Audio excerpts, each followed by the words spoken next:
কালকে সকাল ভোর 4টায় আমি চট্টগ্রাম যাব অফিসের কাজে। আচ্ছা ঠিক আছে। তুমি আবার এত সকালে রান্না করতে যাও না। কেন? 4টা বাজে যদি আমি যাই, তোমার রান্না করতে হলে 3টা বাজে উঠে রান্না করতে হবে। এত সকালে উঠে তোমাকে রান্না করতে হবে না। সমস্যা নাই, আমি রান্না করতে পারবো। এমনিতেই বাবুর জন্য রাতে ঘুমাইতে পারো না, এত সকালে উঠে তুমি রান্না করবা, তাহলে আমি খাবার খাবো না, নিয়েও যাবো না, কথাটা যেন মনে থাকে। আচ্ছা ঠিক আছে, ঘুমাও, রান্না করবো না। শুয়ে পড়ো।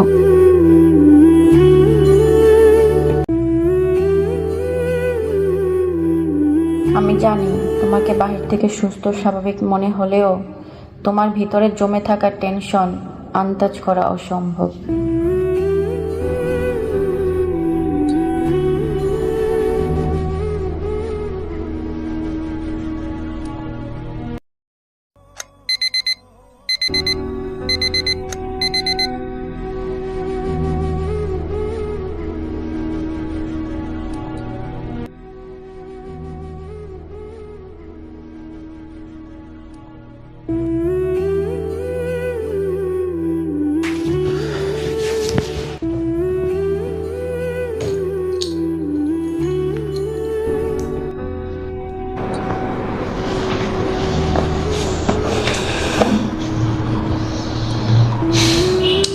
তোমাকে তো বলেছিলাম আমি এত সকালে উঠে রান্না করতে হবে না, আমি বাইরে খেয়ে নিব।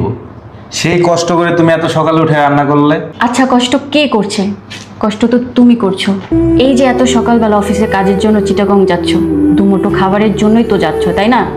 সেই খাবারটাই যদি আমি তোমাকে না রান্না করে দিতে পারি, সেই খাবারটাই যদি তোমাকে বাইরে যেয়ে খেতে হয়, তাহলে ঘরে বউ থাকাটাই তো বৃথা। একটা পুরুষ মানুষের ঘরে বউ থাকা সত্ত্বেও যদি সকালবেলা দুমুঠো ভাত তোমার মুখে তুলে দিতে না পারি, তাহলে আমার বউ হওয়ার কোনো যোগ্যতাই নেই।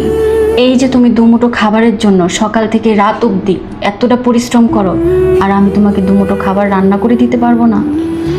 যে মানুষটা দিনরাত হাড় ভাঙা পরিশ্রম করে আর চিন্তা করে কিভাবে আর একটু ভালো রাখা যায় নিজের পরিবারকে, সে মানুষটার প্রতিও পরিবারের প্রত্যেকটা সদস্যের উচিত আরো বেশি যত্নশীল হওয়া।